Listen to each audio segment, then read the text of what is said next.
Welcome, Hawk fans. Welcome to another episode of Hawk Talk. And here we are. We're midway. We're almost through the season. We're pretty close to the end of the season. I Mhm. am your host, Colin Cole, and I am joined by the resident guest host, the 2-year all conference, 3-year starter at right tackle, Mr. David Porter himself. David, thank you for joining me. Thanks for having me, Ben. How you doing? Doing well, man. I'm doing well. Well, we had pregame. We talked about this game against the Purdue Boilermakers, hmm the streak that the Boilermakers had against these Hawkeyes, and that streak was brought to an end because the Hawks won the game with a score of 24-3. With all the scoring happening in the second and third quarters, the Hawks putting on 17 points in that second quarter and adding an additional touchdown in the third quarter with that run by Caleb Johnson. So, David, man, it was tremendous output, offensive output by Spencer Petras and this Hawkeye offense. Spencer Petras went 13 for 23 with 192 yards, 2 touchdowns, but most importantly, 0 interceptions. Most importantly, 0 interceptions. And then Yeah. the running game looked more explosive than it had in this entire season, amassing the most total yardage it has had all season. With the freshman, the true freshman out of Ohio, Caleb Johnson, amassing 22 carries, going for 200 total yards, 9.1 average, and the 1 touchdown. Tremendous output by that young man. Jazion Patterson had a couple of carries, 4 of them to be exact, for 4 yards. LaShawn Williams had a carry. Arlen Bruce was in the backfield, but he had a tackle for loss. But Spencer Petras, Caleb Johnson, both showed up to the game, did a tremendous job. And Sam Laporta, old Sammy, finally got in the end zone, man. He had a tremendous output as well. Nico Reganey also had a tremendous output, 3 receptions for 56 yards and 1 touchdown. Sam Laporta's stats go 3 receptions, 71 yards, and 1 touchdown. So Luke Lachey also had a catch for 22 yards. Deontay Bynes had 2 for 19. And so the running backs also added to that total in receptions. But offense, David, offense really picked Yeah. up, man, and had a total of 376 total yards, 192 passing, and a total of 184 with the negatives in the sacks and some negative yardage in rushing. But the highest output it's had all season, man. Let's jump right into what we saw. What'd you see from this offense that's been different than what we've seen all season? Well, we got the running game going. I mean, when you look at what we've been able to do, we were talking about Caleb Johnson. He's the first running back we have for over 200 yards since what, 2015? Since 2015, Akram Wadley. Yeah. I mean, that's a long time to go without a 200-yard rusher. And so that was really tough. Like beginning of the season, not to have that kind of production at the running back game. I mean, once we get to the running game and getting that going, that helped get the offense up and running. We've been talking about this last 2 seasons, right? Last season and this season too. Um, it looks like we finally settled in on a running back, Caleb Johnson. We've talked about him pretty much all season. We were actually surprised that he wasn't listed as a starter. I think it was last week when we did the pregame. Um, but he's been by far the best. I mean, what I've seen on film, he looks to be by far the best running back we have in that stable of running backs. So I was like, okay, let's stick with this dude. We've burned his red shirt, and for good reason. This guy took that. It was the second play of the second half. I mean, he put the nail in the coffin. That's exactly what he did with that 75-yard run, because Purdue was still kind of fighting at that point. It was 17-3. You forget about that. It was 17-3, and Purdue in the first quarter was still hitting. They were sacking. They were all over Spencer. Thank God. We got really fortunate that our defense stopped them in the second quarter. The Purdue was driving to get into for a touchdown. Our defense stopped them. Got a sack, huge loss. They ended up in a field goal. Right, we go into the half. It's 17-3. We come back out. Our offense gets the ball. This is the moment of like make or break. And Mr. Johnson, he planted. He went. He looked so smooth coming out of that hole, dude. He looked good. The way he had that middle linebacker lined up and kind of, it wasn't even like he just kind of fluidly just ran past him, and the guy was all off kilter. He looked like he hadn't been in that position before, with a guy like that running down, barreling towards him. And he gave me a lot. As I was watching that play, he gave me a lot of Sean Green, but also Yes. with that number 2 on, it gave me some of that Fred Russell as well, man. It was like this guy is just galloping down that sideline, kind of like a little monster, man. And he looked tremendous. Not just that run, but other runs. But that one specifically, he showed off some speed, and there was nobody in that secondary that was able to even close the distance in on him. Not even close. I saw DB trailing behind him, trying to catch up as hard as he could, and he just kept pulling away and pulling away. He looked nice and relaxed and just floating. I was like, "What? This dude is floating down the field as a running back? Wow, that was impressive." The O line got it going. You talk about the offense. The O line protected better. They were stickier on the defensive lineman, the down defensive lineman, driving them up to the linebacker. Once you look at I started looking at the film. You start looking at the penetration from the defense on the Purdue side. We had quite a bit of it in the first quarter, but come that second quarter, we didn't get a lot of it. The third quarter, we didn't get a lot of it. And we still had some hits on Spencer, and we had some sacks we gave up in the second half.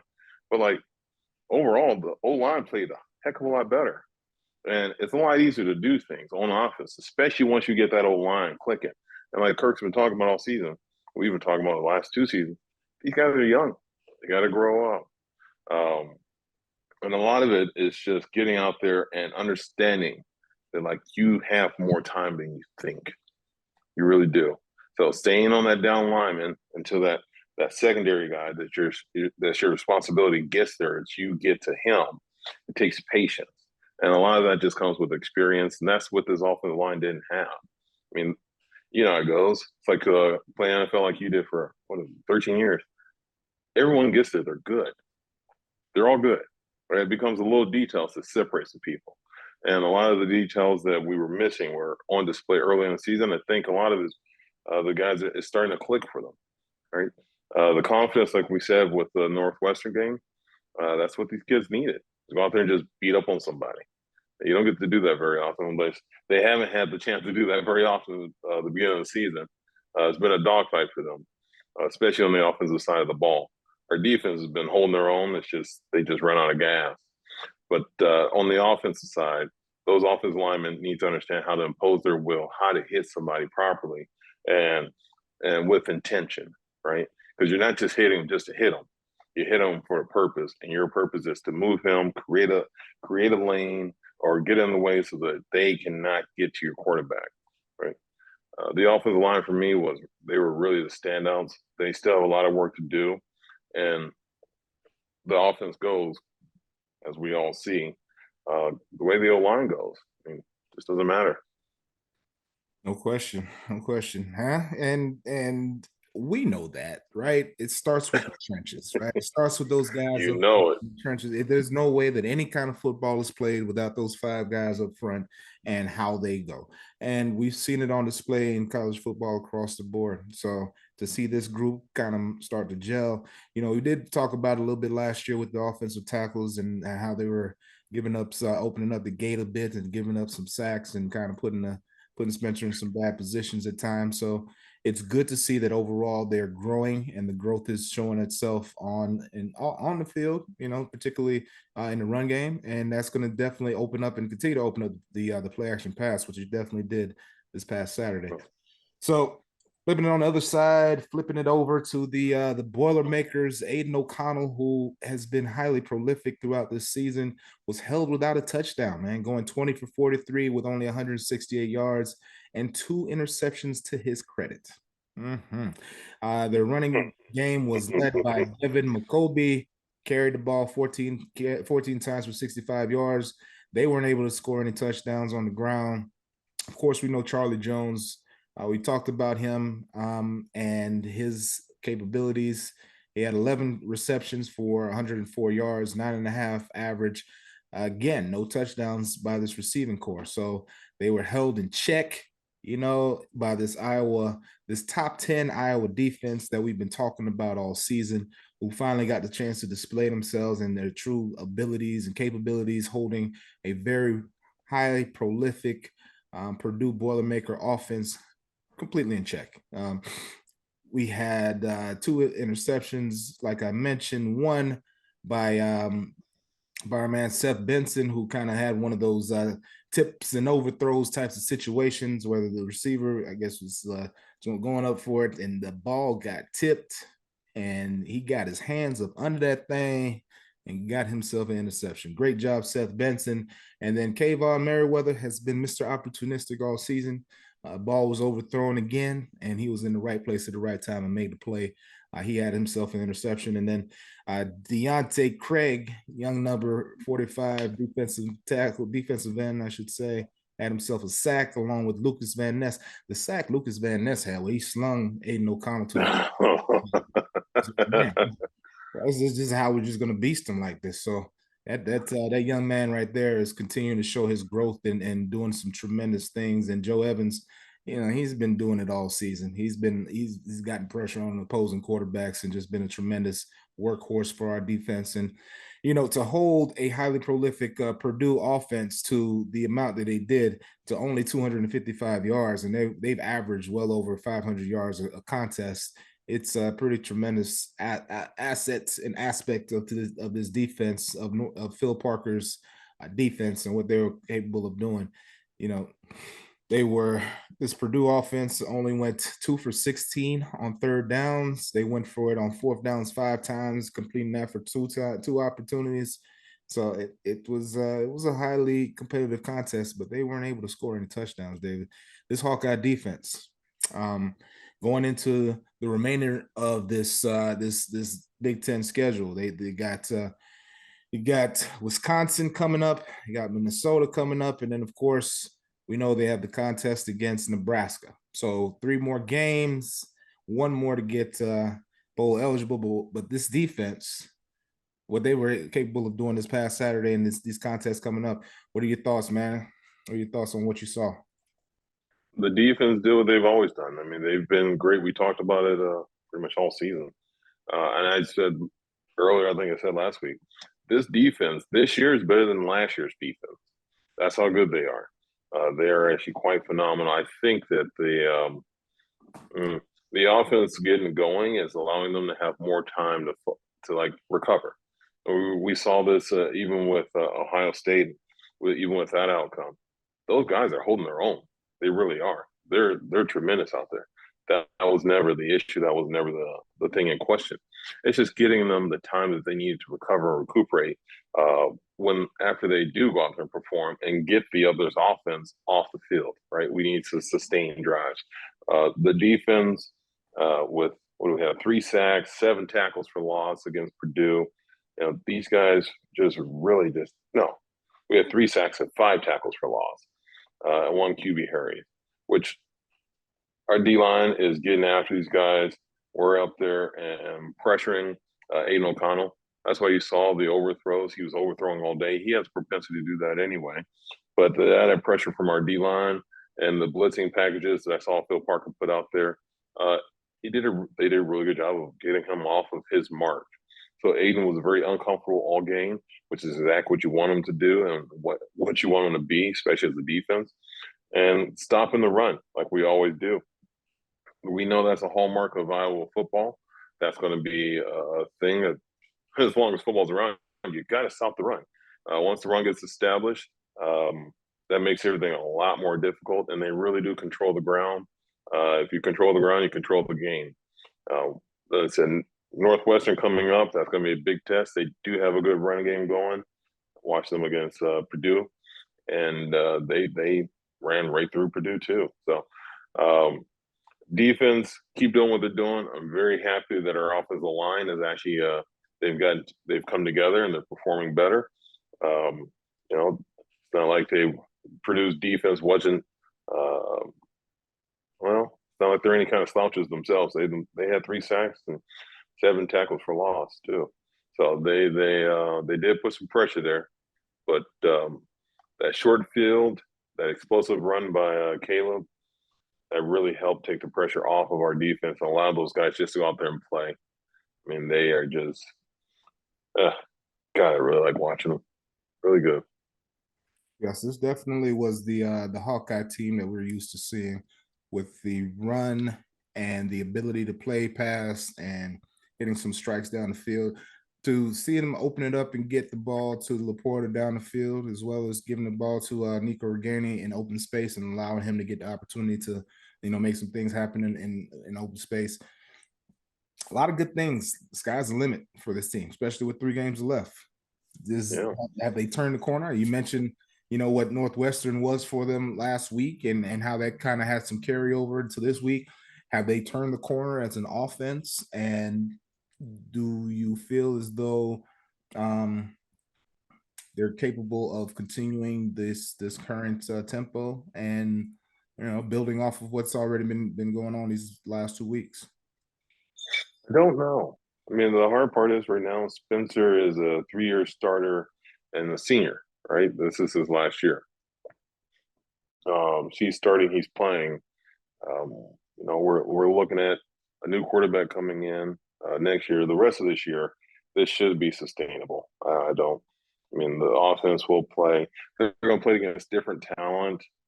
Purdue is a different kind of team than, say, Wisconsin or Minnesota, who actually really run and rely heavily on the run. Nebraska, they have a lot going on over there.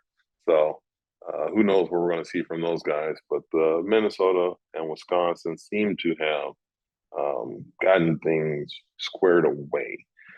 But that'll be the big test. I'm kind of indecisive on that because I'm not sure how the offensive line is going to play moving forward. We're going against different talent, but the growth and incremental, we'll call it, incremental growth of this offense is what we've had over the season. We're week 9 going into week 10 now, right?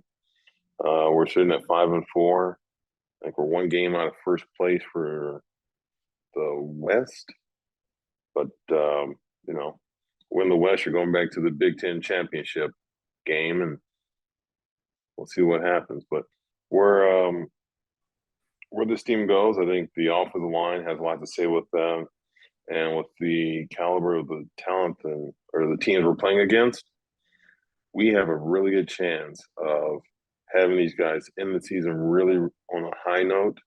The offensive line coming together, the receivers. I know Sam he's a senior as well. I'm very happy to see these guys win. I really do. I remember our senior year, my second one. The first one was a little tough, but the second one, Oh, yeah, whatever, dude. yeah, 2 senior years. Oh, yeah, that's right. That's right. I remember You forget about that kind of stuff. That's right. No, I remember that. That's right. Yeah. I remember that. But I remember like when Kirk first came over, and when the seniors were leaving, we had a really good defense, and our offense just wasn't very good. And seeing those guys go out there and put their all out there, and that be rewarded for all the effort they put out there, that's really tough. And as a team member, teammate, I know the offense early season were apologizing. You feel some responsibility for your team and letting down your teammates.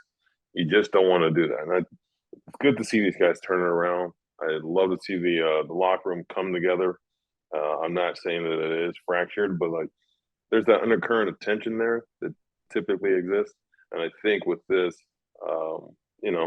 winning helps solve a lot and smooth out a lot of issues. So they say. So, yeah. All that to say, yes, we can continue to get better. I hope we do. Sky's the limit. Possibilities are endless. All those superlatives, and we'll see. It's nice to see Spencer,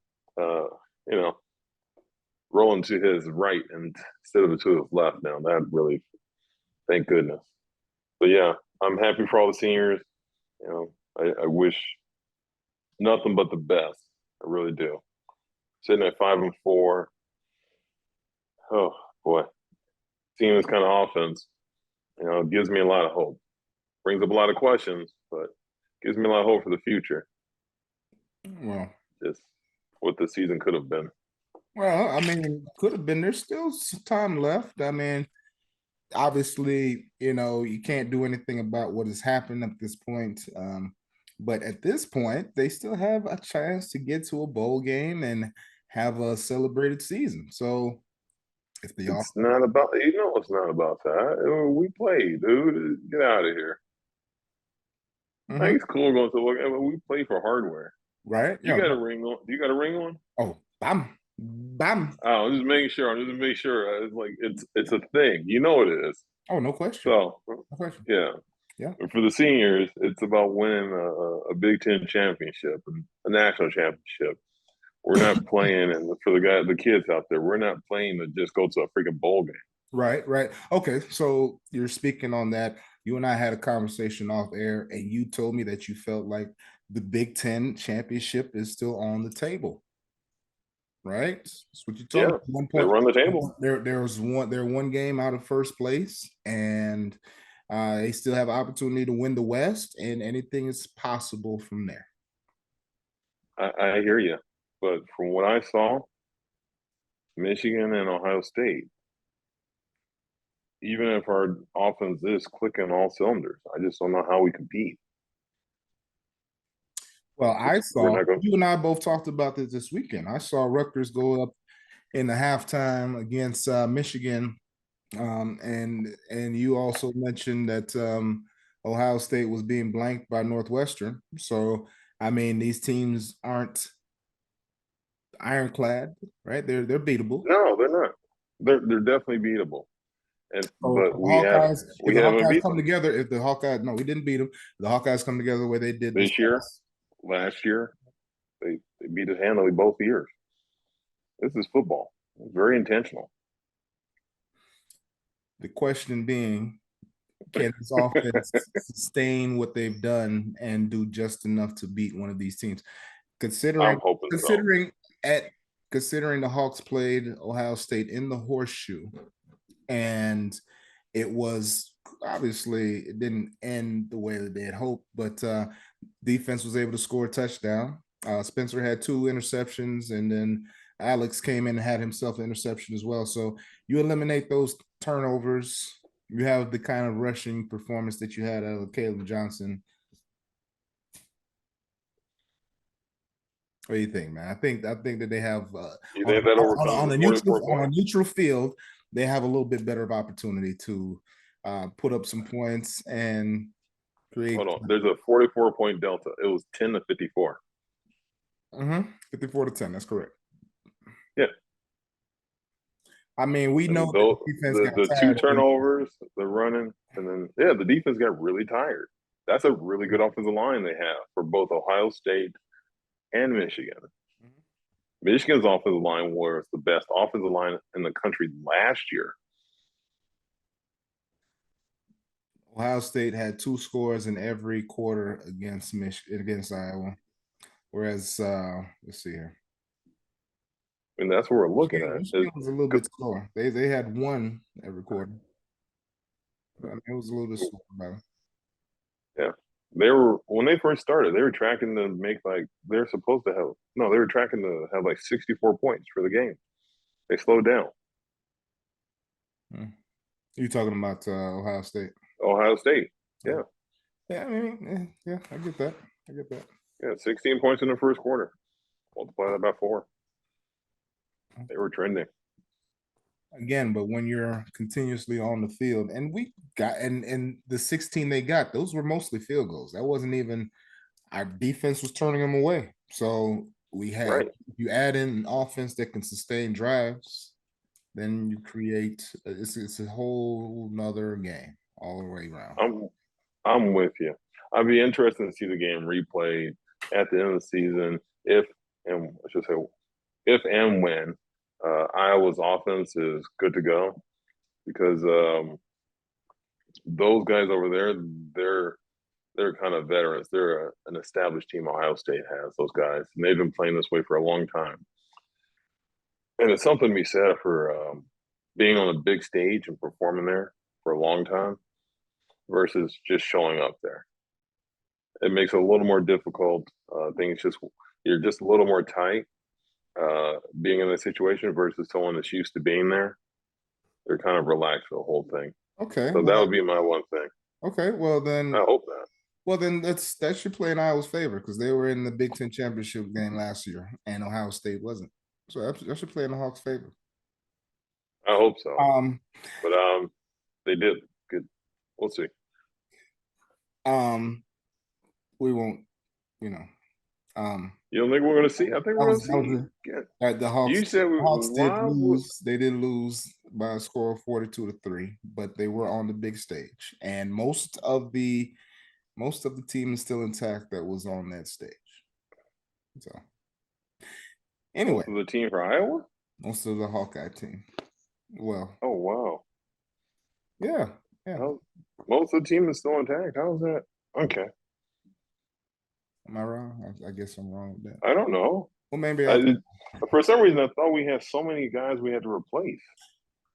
We had a center, we had a running back, we had a left guard. Who else do we have to replace? Charlie Jones. No. Yeah. Special teams down wide receiver. Yeah. Tyron Tracy's gone. Do we have another transfer? We had tight end transfer a couple like early in the season last year. Maybe last year.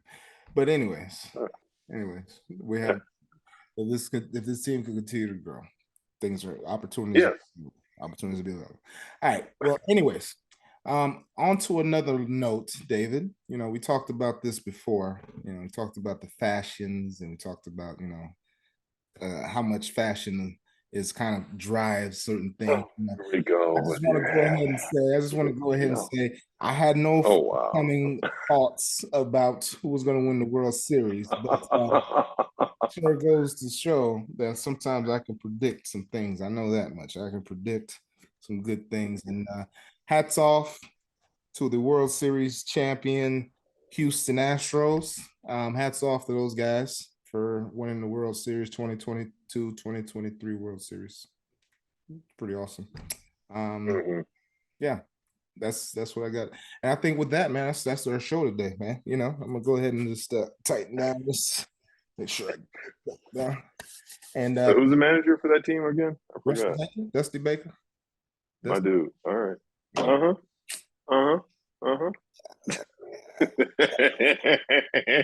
Yeah. You better get. Ask me a single player. Don't do that. Gotcha. I'm not gonna do it. Appreciate you.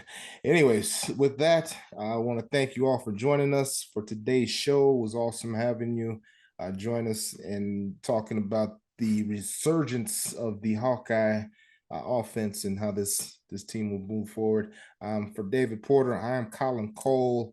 Thank you for joining us on Hawk Talk. Click subscribe, all that good stuff, and we'll see you next time. God bless and go Hawks. Go Hawks.